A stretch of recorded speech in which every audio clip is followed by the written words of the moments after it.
પંચમહાલમાં મૂર્તિઓ ખંડિત કરવા અંગે 3 પકડાયા। મસ્તીમાં મંદિરમાં મૂર્તિઓ ખંડિત કરી હતી। જિનાલયમાં ભગવાનની મૂર્તિ ખંડિત કરતા રોષ વ્યાપ્યો હતો। પંચમહાલના ઘોગંબાના ધનેશ્વર ગામની ઘટના છે। હાઈસ્કૂલ પરિસરમાં ભગવાનની મૂર્તિ ખંડિત કરાઈ હતી। ભગવાન મહાવીર સ્વામી, ભગવાન ગૌતમ સ્વામી અને વલ્લભસુરી મહારાજની મૂર્તિને ખંડિત કરાઈ હતી। રવિવારે બંધ જિનાલયના દરવાજા તોડી પ્રતિમાઓ ખંડિત કરવામાં આવી હતી। ત્યારબાદ રોષ ફાટી નીકળ્યો હતો। આ આરોપીઓ તથા બીજા જે ગામના છોકરાઓ છે ત્યાં આગળ એક મેદાન છે અને મોટાભાગે એ મેદાનની અંદર ફૂટબોલ અને ક્રિકેટ રમતા હોય છે। ત્યાં મસ્તી પણ આ લોકો કરતા હોય છે। આ દિવસે પણ આ જે 3 આરોપી છે ત્યાં આગળ મેદાનમાં હતા। અગાઉ પણ અને જે ક્રિકેટ રમતા હોય, ફૂટબોલ રમતા હોય છે, ત્યારબાદ એ મંદિરમાં લોકો બેસતા પણ, છોકરાઓ બેસતા પણ હોય છે। એટલે આ જે છોકરાઓ છે એમણે મસ્તીમાં આ બનાવ કરેલો હોય એવું હાલની તપાસમાં જણાય છે, પણ આગળની તપાસ હાલ ચાલુ છે। રાજકોટમાં વિદ્યાર્થીને સાથી વિદ્યાર્થીઓએ માર મારવાની ઘટનામાં સ્કૂલે કાર્યવાહી કરી। એસઓએસ સ્કૂલની હોસ્ટેલમાં વિદ્યાર્થીને સાથી વિદ્યાર્થીઓએ માર માર્યાનો બનાવ સામે આવ્યો। ગત રવિવારના રોજ સ્કૂલના ખંભાળા યુનિટ ખાતે મારામારીની ઘટના બની હતી। સ્કૂલ સંચાલકે જણાવ્યું કે અમે ભોગ બનનાર વિદ્યાર્થી અને વાલી સાથે છીએ। ફરિયાદીની માફી મંગાવી છાત્રોને સ્કૂલમાંથી રસ્ટિગેટ કરવામાં આવ્યા છે।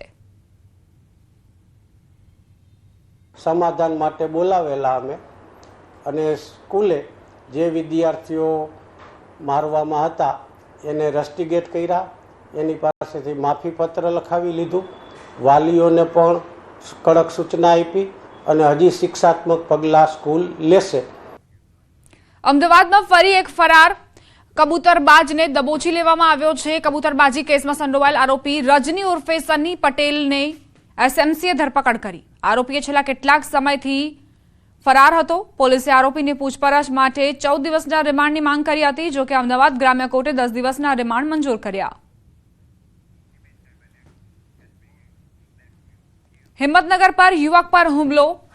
નવીન બ્રિજ પર યુવક પર હુમલાની ઘટના બની। બાઇક પર આવેલા શખ્સોએ હુમલો કર્યો। 4 શખ્સોએ હુમલો કરીને ફરાર થઈ ગયા। યુવકના માથા પર બેટના ઘા માર્યા। યુવકને સારવાર માટે હોસ્પિટલ ખસેડવામાં આવ્યો।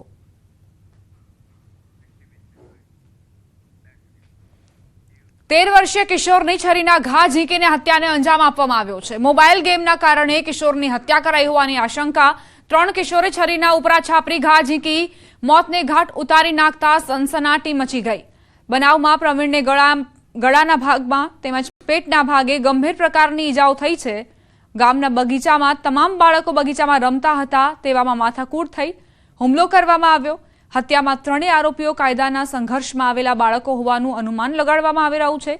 તેમ છતાં તેઓને રાઉન્ડ અપ કરી લેવાયા છે। પોલીસે હત્યા પાછળના ચોક્કસ કારણો જાણવા તપાસનો ધમધમાટ શરૂ કર્યો છે।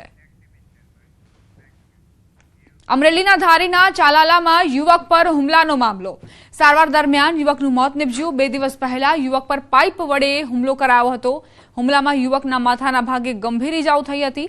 યુવકનું મોત થતાં મામલો હત્યામાં પલટાયો। મૃતક મિત્રના ભાઈઓ વચ્ચે મિલકત વિવાદમાં સમાધાન કરાવવા માટે ગયો હતો, જે સારું ન લાગતા આરોપીઓએ હુમલો કર્યો। આરોપી ભાવેશ હિરપરા સામે હત્યાનો ગુનો નોંધાયો।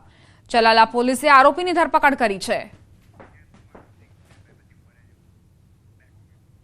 આ સાથે જ બુલેટિનમાં અત્યારે બસ આટલું જ। આપ જોતા રહો ગુજરાતની number 1 news channel news 18 Gujarati.